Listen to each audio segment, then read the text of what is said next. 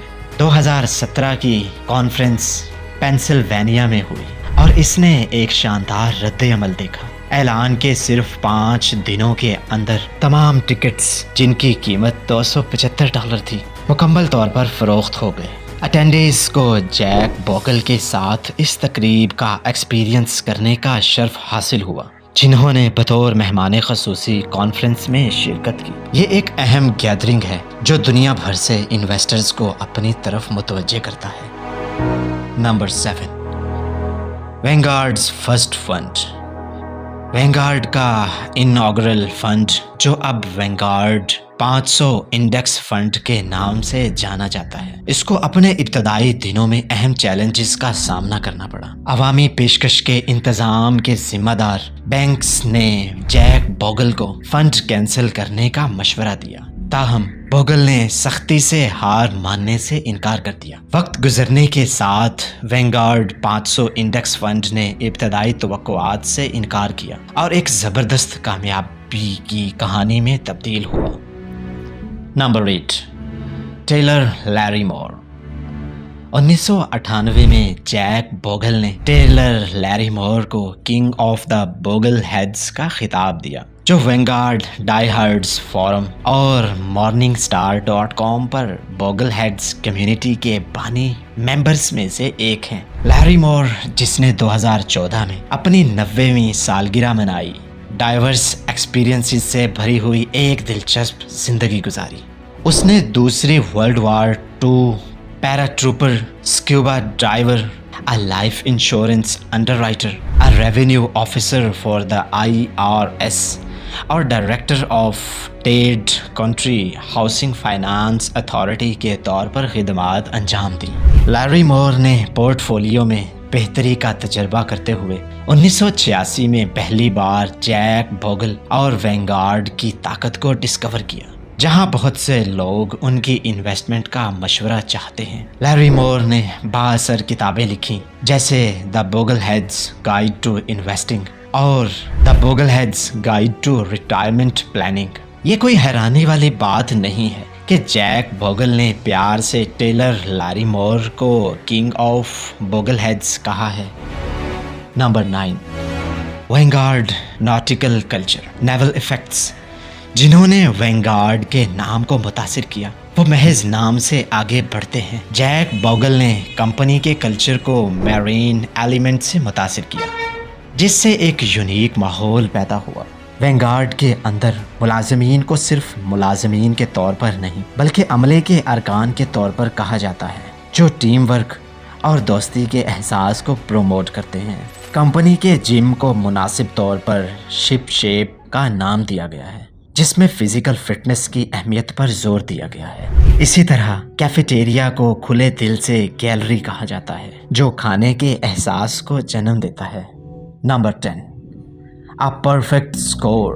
Vanguard group نے LGBT کی participation کے لیے ایک مضبوط کمٹمنٹ کا مظاہرہ کیا ہے۔ جیسا کہ انسانی حقوق کی کیمپین کے کارپوریٹ ایکوالٹی انڈیکس میں اس کی غیر معمولی کارکردگی سے ظاہر ہوتا ہے۔ وینگارڈ گروپ کا شمار کمپنیز کے ایک ایلیٹ گروپ میں ہوتا ہے جس نے اس باوقار انڈیکس پر 100 کا پرفیکٹ سکور حاصل کیا۔ جن قابل ذکر کمپنیز کو یہ آنر بھی ملا ہے ان میں Coca Cola, Ford, Marriott, Walmart, Apple اور جنرل موٹرز شامل ہیں۔ اگر آپ کو ہماری ویڈیو اچھی لگے تو اسے لائک، کمنٹس اور سپورٹ کریں۔ To a new tomorrow.